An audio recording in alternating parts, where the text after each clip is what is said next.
আসসালামু আলাইকুম বন্ধুরা। সবুজে ঘেরা আমাজন জঙ্গলের মাঝে লুকিয়ে রয়েছে এক ভয়ঙ্কর রহস্য। জঙ্গলে থাকা একটা ছোট্ট মেয়ে এইনবো হঠাৎ করেই জানতে পারে যে তার গ্রামে একটা ভয়ানক আত্মার অভিশাপ রয়েছে। তবে এই অভিশাপটা শুধু সেই কাটাতে পারবে। তো সে দুটো মজাদার আত্মাকে সঙ্গী করে নিয়ে বেরিয়ে পড়ে বিপজ্জনক এক অভিযানে। এরপর এইনবোর সাথে কি হয়েছিল চলুন সেটা জেনে নেওয়া যাক। গল্পের শুরুতে আমরা একটা বিশাল জঙ্গল দেখতে পাই, যেখানে আমরা একটা মেয়েকেও দেখতে পাই। মেয়েটার নাম ছিল এইনবো। ছোট থেকেই সে একজন শিকারী হতে চায়, কিন্তু শিকার করার জন্য এখনও সে পারফেক্ট ছিল না। আসলে মাত্র 13 বছর বয়সে কেউ কিভাবে একজন দক্ষ শিকারী হয়ে উঠতে পারবে? এই জন্য বহু চেষ্টা করেও সে এই কাজে দক্ষ হতেই পারছিল না। দেখা যায় যে সে নিজের বানানো ট্র্যাপে নিজেই ফেসে যেত। এইনবোর গ্রাম প্রধানের একমাত্র মেয়ে ছিল এইনবোর বেস্ট ফ্রেন্ড, তার নাম ছিল জুমি। জুমির বাবা তাকে বলে যে খুব তাড়াতাড়ি এই গ্রামের সর্দার হবে তুমি, সবকিছু তোমাকেই সামলাতে হবে। আসলে লোকটা অসুস্থ ছিল, আর তাছাড়াও গ্রামের মানুষও একটা ভয়ঙ্কর মহামারীতে মারা যাচ্ছিল। তো এইসব কিছুর মধ্যেই সেই প্রধান লোকটা পানিতে লক্ষ্য করে দেখে যে বিনা কারণেই সেখানকার মাছগুলো মারা যাচ্ছে। সে এইসব কিছু নিয়ে খুবই চিন্তিত। অন্যদিকে এই গ্রামের একজন লোক, যার নাম ছিল অতুপ, সে এইনবোর কাছে যায়। এইনবো যখন নিজের পাতা ফাঁদে নিজেই ফেসে ঝুলেছিল, তখন লোকটা তার কাছে গিয়ে তাকে ফাঁদ থেকে না ছাড়িয়ে বলে, এখন তোমাকে এই অবস্থাতেই থাকতে হবে। আজকে জুমির ক্রাউন সেরেমনি অনুষ্ঠান রয়েছে, তুমি সেখানে যেতে পারবে না। এদিকে অনুষ্ঠান শুরু হয়ে যাওয়ার পরেও জুমি অনেকটা সময় এইনবোর জন্য অপেক্ষা করতে থাকে। এইনবো তখন জঙ্গলে নিজেই নিজের সেই ফাঁদ থেকে নিজেকে ছাড়ানোর বৃথা চেষ্টা করে যাচ্ছিল। হঠাৎ করেই সে তার সামনে দুটো প্রাণীকে দেখতে পায়। এই প্রাণী দুটো আবার মানুষের মতো কথা বলতে পারছিল। নিজের চোখে এমন অদ্ভুত ব্যাপার দেখে প্রথমে এইনবো কিছুতেই বিশ্বাসই করতে পারছিল না। প্রাণী দুটো নিজেদের পরিচয় দেয়, তারা হলো এই আমাজন জঙ্গলের গার্ডিয়ান স্পিরিট। গার্ডিয়ান স্পিরিট হলো জঙ্গলের দুটো আত্মা। মূলত এরা এখানে এসেছে এইনবোকে একটা মিশনে সাহায্য করার জন্য, যা আমরা গল্প শুনতে শুনতে জানতে পারবো। তো যাই হোক, এদের মধ্যেকার একজনের নাম ছিল বাক্কা, তো অন্যজনের নাম ছিল ডিলো। তারা এইনবোকে ফাঁদ থেকে ছাড়াতে সাহায্য করে। এবার এইনবো বিশ্বাস করতে শুরু করে যে সত্যি সে কথা বলা প্রাণীগুলোকে দেখছে। এইনবো বলে যে প্লিজ তোমরা আমার সাথে আমার গ্রামে চলো, আমি তোমাদেরকে গ্রামের সবাইকে দেখাতে চাই। অন্যদিকে জুমির ক্রাউন সেরিমনি চলছিল।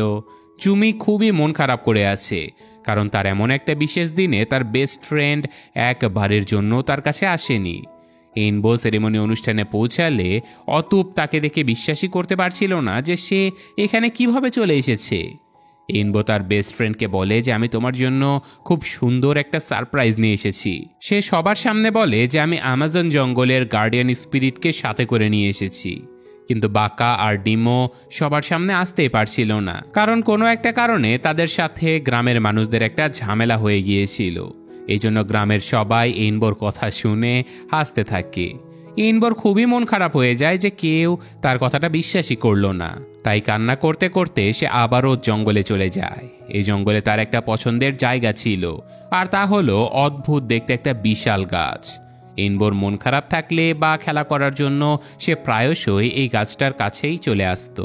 এইনবো সেখানে বসে কান্না করছিল। তখনই সেখানে বাকা আর ডিমও চলে আসে। ওরা দুজনই এইনবোর কাছে ক্ষমা চেয়ে নেয়। ওরা দুজন জানায় যে এই জঙ্গলের উপরে নাকি একটা অভিশাপ লেগেছে। এই অভিশাপের ফলে জঙ্গলের প্রাণী সহ মানুষেরা সবাই ধীরে ধীরে মারা যাবে। এইনবো না বুঝে বলে ফেলে যে আমি এই অভিশাপ থেকে জঙ্গলকে মুক্ত করব। এইনবো তখনই সাহায্যের জন্য জুমির কাছে চলে যায়, কিন্তু জুমি এইনবোর কোনো কথাই বিশ্বাস করে না, তাই সাহায্যের জন্য সে রাজি হয় না। তো যাই হোক, এইনবো আসলে একজন এতিম মেয়ে ছিল। জুরি নামের একজন মহিলা এইনবোকে লালন পালন করেছে। সে এইনবোকে বলে যে তুমি দেখতে অবিকল তোমার মায়ের মতো। তোমার মায়ের নাম ছিল লিজনি। জুরি তাকে অবাক করে দিয়ে বলে যে আমি গার্ডিয়ান স্পিরিটের সম্পর্কে বিশ্বাস করি, আর তাছাড়াও তোমার মায়ের ব্যাপারে এমন কিছু কথা আছে যা তোমার অবশ্যই জানা প্রয়োজন। কাল সকাল হলে আমি তোমাকে সেই অজানা কথাগুলো অবশ্যই জানাবো। এইসব কথা শুনে এইনবো সেদিনের মতো ঘুমিয়ে পড়ে। তবে তাদের দুজনের এই কথাবার্তাগুলো একটা কালো ধোঁয়ার মধ্যে থেকে একটা সাপ মনোযোগ দিয়ে শুনছিল। সাপটা হলো অ্যাকুরানা নামের একটা শয়তান আত্মার। তো পরদিন সকালে এইনবো ঘুম থেকে উঠেই জুমির সাথে দেখা করতে চলে যায়। সে জুমিকে জানায় যে আজকে জুড়ি আমার মায়ের ব্যাপারে আমাকে জানাবে।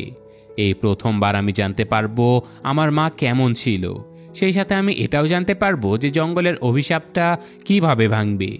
এরপর জুমি না চাইলেও এইনবোর মন রাখার জন্য এইনবোর সাথে তার বাড়িতে চলে যায়। এইনবো বাড়িতে ফিরে দেখতে পায় যে জুড়ি মারা গেছে। তখন সেখানে অতুপ নামের সেই ব্যক্তিটা চলে আসে, আর সে জুড়িকে ভালো করে পরীক্ষা করে জানায় এইসব কিছু তোমার কারণেই হয়েছে, জঙ্গলের অভিশাপও তোমার কারণে লেগেছে, তাই এখন একের পর এক মানুষ মারা যেতে থাকবে। যদি এইনবো এই গ্রাম ছেড়ে চলে যায় তবে অভিশাপটা কেটে যেতে পারে।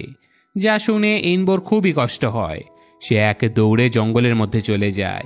জুমি অতুপের উপরে খুবই রাগারাগি করে যে কেন সে এইনবোকে এইসব কথা বলল। অতুপ বলে যে আমি জঙ্গলে গিয়ে এইনবোকে খুঁজে এনে নিজের হাতে মেরে ফেলবো। জুমি বলে যে আমি এখন এই জায়গার লিডার, তাই আমি তোমাকে অর্ডার দিচ্ছি, তুমি এরকম কিছুই করবে না। অতুপ জুমির কোনো কথাই শোনে না। সে সত্যি সত্যি এইনবোকে খুঁজে বের করতে জঙ্গলে চলে যায়। এইনবো তখন সেই গাছটার কাছে এসে খুবই কান্না করছিল। তার মনে পড়ে যায় যে জুমি তাকে বলেছিল যে জঙ্গলের অভিশাপ কাটাতে হলে তাকে মর্টেলো মামার সাথে দেখা করতে হবে।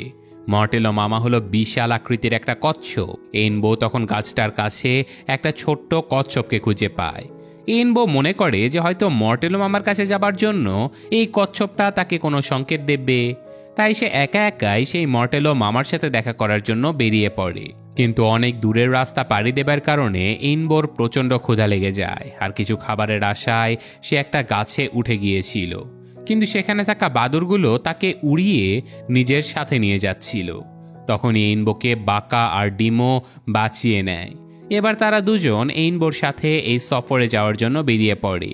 ওদেরকে পেয়ে এইনবো খুবই কান্না করে।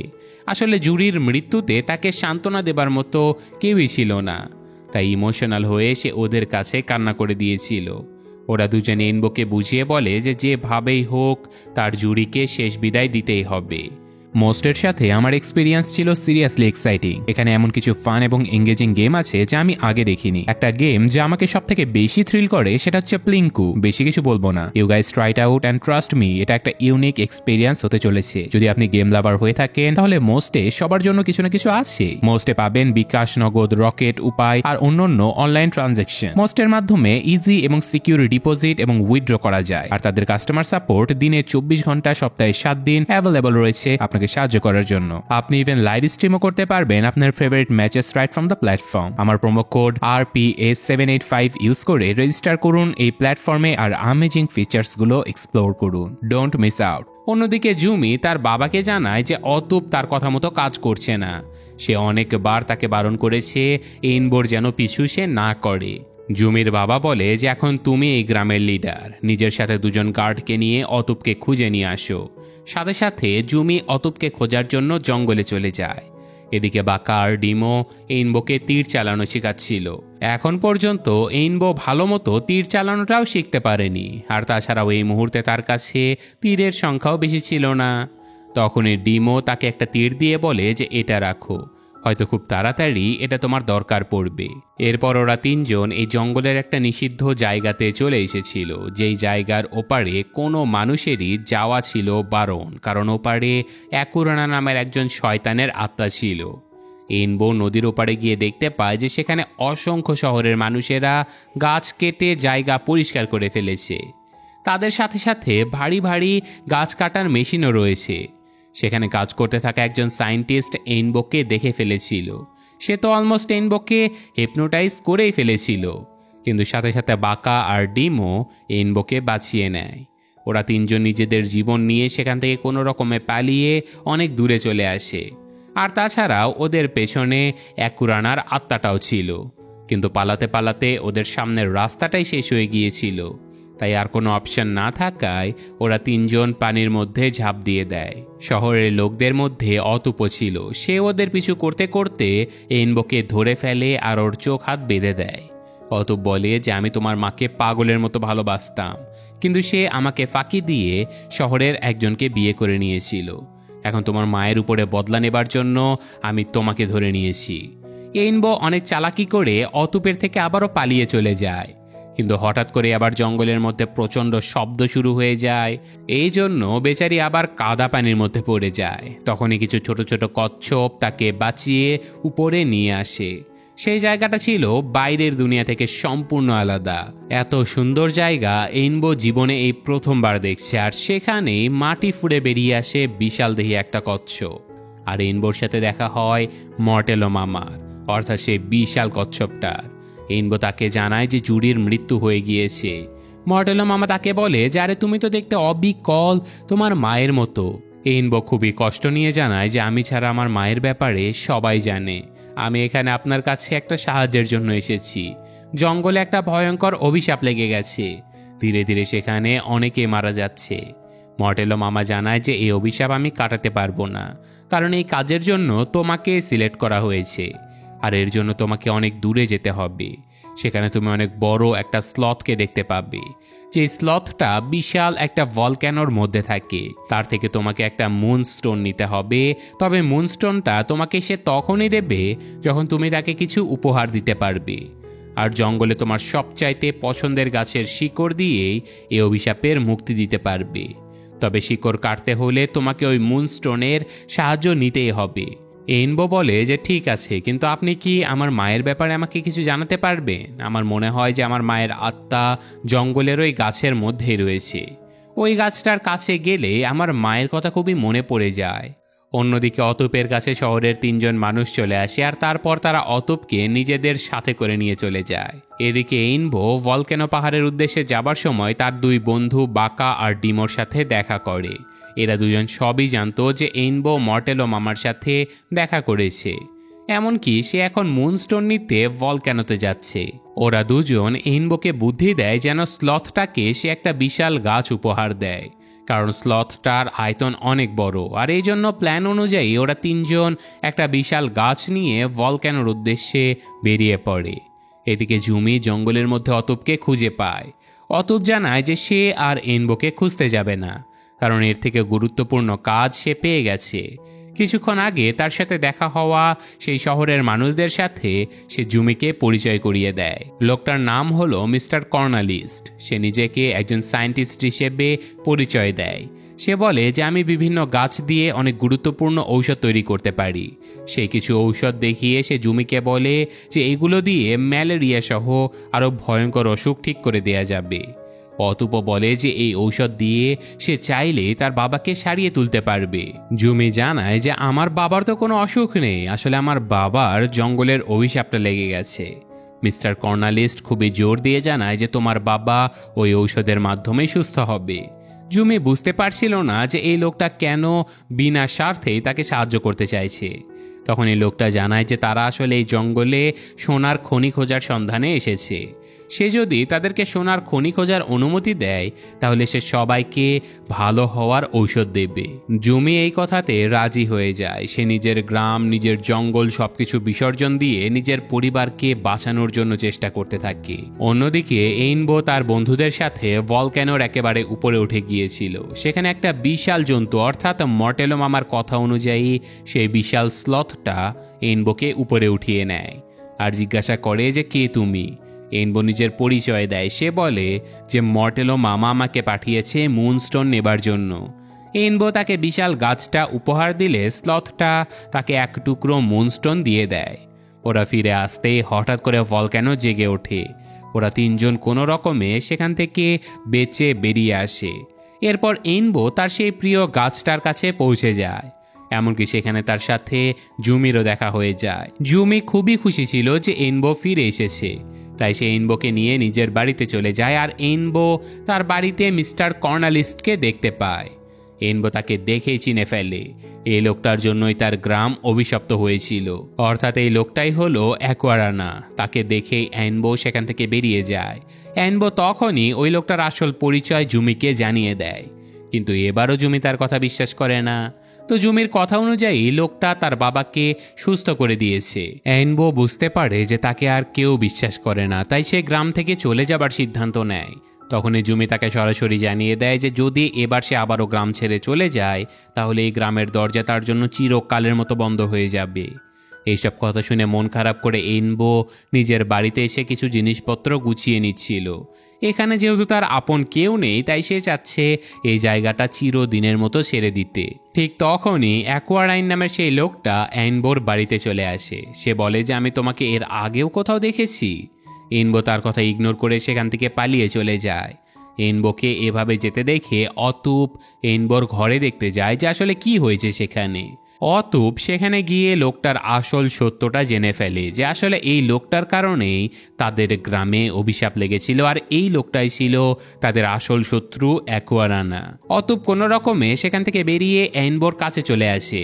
সে বলে যে আমি এতদিন অনেক ভুল বুঝে এসেছি। আমি মনে করেছিলাম তুমি সেই শয়তান আত্মা যার কারণে গ্রামে অভিশাপ লেগেছে। তাছাড়াও আমি তোমার মাকে খুবই ভালোবাসতাম, কিন্তু সে আমার সামনে আমাকে ইগনোর করে শহরের একটা লোককে মানে তোমার বাবাকে বিয়ে করে নিয়েছিল। প্রতিশোধের জন্য এতদিন আমি তোমাকে আর তোমার মাকে দোষ দিচ্ছিলাম। সত্যি বলতে তুমি কারো কোনো ক্ষতি করনি।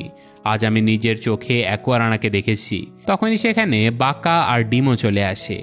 ওদেরকে দেখে অতুপ খুবই ভয় পেয়ে যায়। এনবো বলে যে ভয় পাওয়ার কোনো কারণ নেই, ওরাই আমার সেই স্পিরিট বন্ধু যাদের কথা আমি তোমাদেরকে বলেছিলাম, কিন্তু তোমরা তো কেউ বিশ্বাস করোনি। অতুপ আরও একবার নিজের ভুল বুঝতে পারে। নির্দ্বিধায় সে এনবোর কাছে ক্ষমা চেয়ে নেয়, আর অভিশাপ কাটাতে এখন থেকে সে এনবোর সঙ্গ দেবার জন্য রাজি হয়ে যায়। এদিকে অ্যাকোয়ারানা জুমি আর তার বাবার কাছে চলে আসে। ম্যাজিক দিয়ে সে ওদেরকে নিজের বশে করে নেয়।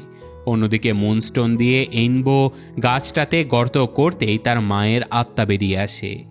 এতদিন পর মা মেয়ে নিজেদেরকে কাছে পেয়ে খুবই খুশি হয়ে যায়। এরপর এনবোর মা বাকা আর ডিমোর কাছে সে বিশেষ তীরটা চায় যেটা ওরা এনবোকে দিয়েছিল। তীরটা নিয়ে সে ওটার মধ্যে কিছু একটা ম্যাজিক্যাল পাওয়ার দিয়ে এনবোর হাতে দিয়ে দেয়, আর সে নিজে আত্মার রূপ নিয়ে এনবোকে তার পিছু করতে বলে। এদিকে অ্যাকোয়ারানা জুমিকে সাথে করে নিয়ে পুরো গ্রামবাসীকে সোনা খোঁজার আদেশ দিচ্ছিল। তখনই সেখানে এনবোর মা চলে আসে। নিজের আসল রূপে ফিরে এসে সে সবাইকে সকল সত্যিগুলো জানিয়ে দেয়। সে বলে যে অ্যাকোয়ারানা আসলে একটা অতৃপ্ত আত্মা। সেও একসময় ভালো একজন সাধারণ মানুষ ছিল। এনবোর মাই প্রথম তাকে প্রাণে বাঁচিয়ে নিয়ে এই গ্রামে এসেছিল, কিন্তু গ্রামের বাইরের তথা শহরের লোককে দেখে গ্রামের লোকেরা তাদেরকে ভালো চোখে দেখেনি। এরই মধ্যে আবার এনবোর মা তাকে ভালোবেসে ফেলেছিল, যা জানতে পেরে গ্রামের মানুষেরা তাদের দুজনকে খুব নির্মমভাবে মেরে ফেলে। কিন্তু এই জঙ্গলের আত্মা তাকে দয়া করে একটা গাছের মধ্যে বাঁচিয়ে রাখলেও অ্যাকোয়ারানা একটা শয়তান আত্মাতে পরিণত হয়ে যায়। সত্যি বলতে তার কোনো দোষই ছিল না। তার পরিবার ধ্বংস করার জন্য সে এই গ্রামের মানুষদের থেকে প্রতিশোধ নিতে আবারও ফিরে এসেছে। গ্রাম ধ্বংস করার জন্য সোনা খোঁজার নাম করে সে জঙ্গলে এসেছে। অ্যাকোয়ারানা আসলে এনবোর বাবা। এত সব কথাগুলো শুনে অ্যাকোয়ারানা সহ্য করতে না পেরে তার শয়তান রূপে ট্রান্সফার হয়ে যায়। অ্যাকোয়ারানাকে আটকাতে গেলে সে এনবোর মাকে ধাক্কা মেরে ফেলে দেয়, আর জুমিকে তুলে নিয়ে সে ওখান থেকে চলে যেতে চায়। এনবো তার বন্ধুদেরকে নিয়ে অ্যাকোয়ারানার পিছু করতে থাকে, কিন্তু নিজের বাবার সামনে গিয়ে সে বেচারি দুর্বল হয়ে পড়ে। সে বলে যে আমি কিভাবে নিজের বাবাকে হত্যা করব। ডিমো বলে যে তোমার বাবাকে না, তোমার বাবার মধ্যে থাকা শয়তানটাকে তুমি মেরে তোমার বাবাকে বাঁচাবে। এদিকে তখন অ্যাকোয়ারানা একটা বিশাল মাইনিং মেশিনে জুমিকে আটকে রেখে জঙ্গল ধ্বংস করার জন্য এগোতে থাকে। ঠিক তখনই এনবো তার মায়ের সাহায্য নিয়ে সেই তীর অ্যাকোয়ারানার বুকে বিঁধে দেয়। সাথে সাথে মেশিনটাও বন্ধ হয়ে যায়, আর ওরা জুমিকে মেশিনের উপর থেকে উদ্ধার করে নেয়। জুমি তার বাবাকে জড়িয়ে ধরে বলে যে অভিশাপ মুক্ত হয়ে গেছে বাবা। এনবো লক্ষ্য করে যে তার বাবাও তার আসল রূপে ফিরে এসেছে। সে নিজেও তার মেয়েকে দেখে ভীষণ খুশি হয়ে যায়। বাবা মা দুজনে এনবোকে বলে যে তাদের এখন চলে যাওয়ার সময় হয়ে গেছে। যেহেতু তাদের মৃত্যু হয়ে গেছে, তাই এখন না চাইতেও তাদের আত্মাকে পরলোকে ফিরে যেতে হবে। যাবার আগে সে অতুপকে বলে এনবোর খেয়াল রাখার জন্য। এটা বলেই তারা দুজন সেই গাছটার মধ্যে ধীরে ধীরে মিলিয়ে যায়। এরপর গ্রামের সবাই অভিশাপমুক্ত হয়ে যায়, আর সবাই আনন্দের সাথে বসবাস করতে শুরু করে। আর গল্পটাও এখানেই শেষ হয়ে যায়। তো কেমন লাগলো গল্পটা কমেন্টে জানাবেন। আমি আজকের মতো বিদায় নিচ্ছি। আল্লাহ হাফেজ।